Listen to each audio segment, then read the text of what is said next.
दोस्तों, बहुत साल पहले की बात है। एक आलसी लेकिन भोला भाला युवक रहता था जिसका नाम आनंद था। वह दिन भर कोई काम नहीं करता, बस खाता ही रहता और सोए रहता। घर वालों ने कहा कि चलो जाओ, निकलो घर से, कोई काम धंधा करते नहीं हो, बस पड़े रहते हो।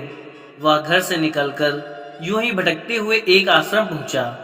वहां उसने देखा कि एक गुरुजी हैं और उनके शिष्य कोई काम नहीं करते, बस मंदिर की पूजा करते हैं। उसने मन में सोचा कि यह बढ़िया है, कोई काम धाम नहीं, बस पूजा ही तो करना है।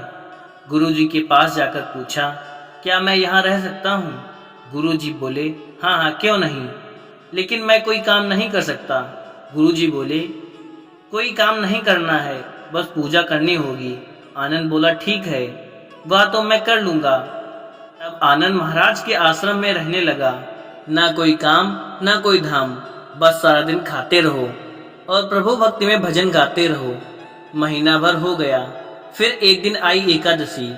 उसने रसोई में जाकर देखा कि खाने की कोई तैयारी नहीं है। उसने गुरुजी से पूछा कि आज खाना नहीं बनेगा क्या? गुरुजी ने कहा, नहीं, आज तो एकादशी है, तुम्हारा भी उपवास है।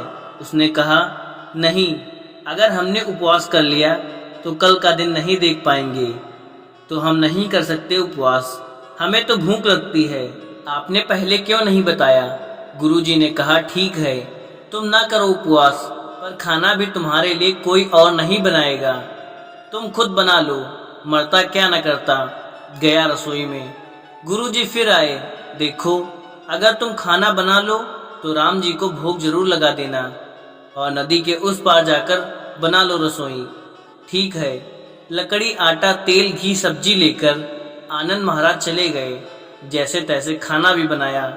खाने लगा तो याद आया कि गुरुजी ने कहा था कि राम जी को भोग लगाना है। फिर वह भजन गाने लगा, आओ मेरे राम जी, भोग लगाओ जी, प्रभु राम आइए, श्री राम आइए, मेरे भोजन का भोग लगाइए। जब कोई नहीं आया तो वह बेचैन हो गया कि यहाँ तो भूख लग रही है और राम जी आ नहीं रहे। भोला मानस जानता नहीं था कि प्रभु साक्षात तो आएंगे नहीं, पर गुरु जी की बात मानना जरूरी है। फिर उसने कहा, देखो प्रभु राम जी, मैं समझ गया कि आप क्यों नहीं आ रहे हैं। मैंने रूखा सूखा बनाया है और आपको तरह तरह के माल खाने की आदत है, इसलिए नहीं आ रहे हैं। तो सुनो प्रभु, आज वहाँ भी कुछ नहीं बना है, सबका एकादशी व्रत है, खाना हो तो यह भोग ही खा लो। श्री राम अपने भक्त की सरलता पर बड़े मुस्कुराए और माता सीता के साथ प्रकट हो गए। भक्त असमंजस में पड़ गया। गुरु जी ने तो कहा था कि राम जी आएंगे, पर यहाँ तो माता सीता भी आई हैं और मैंने तो भोजन बस 2 लोगों का बनाया है। चलो कोई बात नहीं, आज इन्हें ही खिला देते हैं।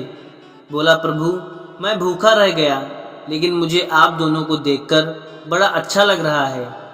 लेकिन अगली एकादशी पर ऐसा मत करना, पहले बता देना कि कितने जन आ रहे हो, और हाँ, थोड़ा जल्दी आ जाना। राम जी उसकी बात पर बड़े मुदित हुए और प्रसाद ग्रहण करके चले गए। अगली एकादशी तक यह भोला मानस सब भूल गया। उसे लगा कि प्रभु ऐसे ही आते होंगे और प्रसाद ग्रहण करते होंगे। फिर एकादशी आई। गुरुजी से कहा, मैं चला अपना खाना बनाने, पर गुरुजी, थोड़ा ज्यादा अनाज लगेगा इस बार, वहाँ 2 लोग आते हैं। गुरुजी मुस्कुराए, बोले, भूख के मारे बावला है, और बोले, ठीक है, ले जा और ज्यादा अनाज ले जा। अब की बार उसने 3 लोगों का खाना बनाया। फिर गुहार लगाई, प्रभु राम आइए, सीताराम आइए, मेरे भोजन का भोग लगाइए। प्रभु की महिमा भी बड़ी निराली है। भक्त के साथ कौतुक करने में उन्हें भी बड़ा मजा आता है। इस बार वे अपने बड़े भाई लक्ष्मण, भरत, शत्रुघ्न और हनुमान जी को लेकर आ गए। भक्त को चक्कर आ गया।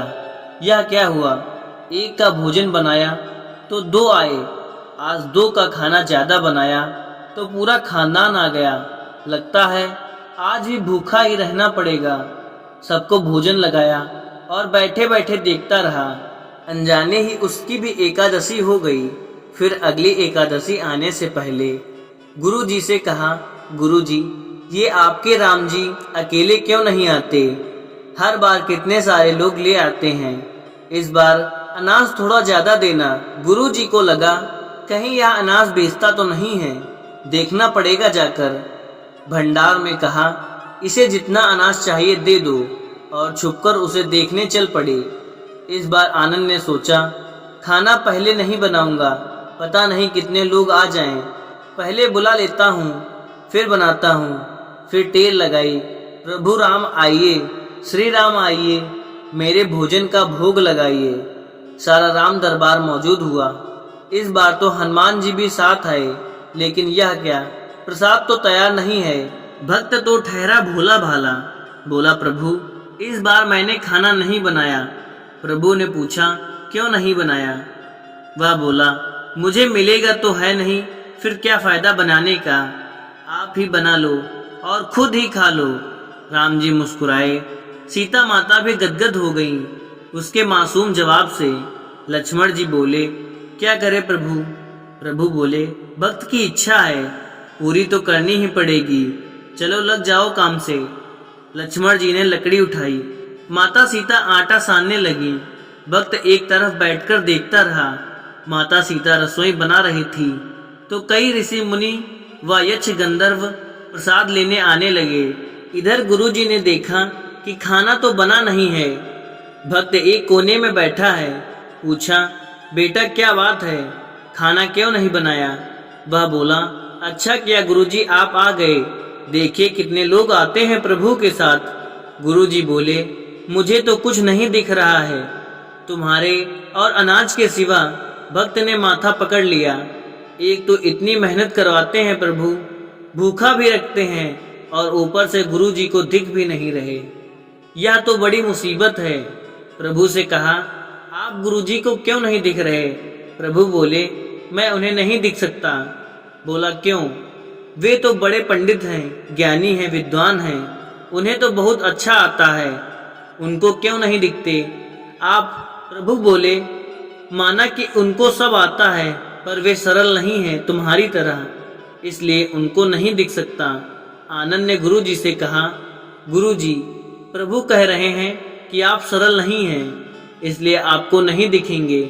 गुरुजी रोने लगे और कहने लगे कि वाकई मैंने सब कुछ पाया, पर सरलता नहीं पा सका तुम्हारी तरह, और प्रभु तो मन की सरलता से ही मिलते हैं। प्रभु प्रकट हो गए और गुरुजी को भी दर्शन दिए। इस तरह एक भक्त के कहने पर प्रभु ने रसोई भी बनाई। दोस्तों, अगर वीडियो अच्छी लगी हो तो एक लाइक, शेयर और चैनल को सब्सक्राइब करना ना भूलें। धन्यवाद।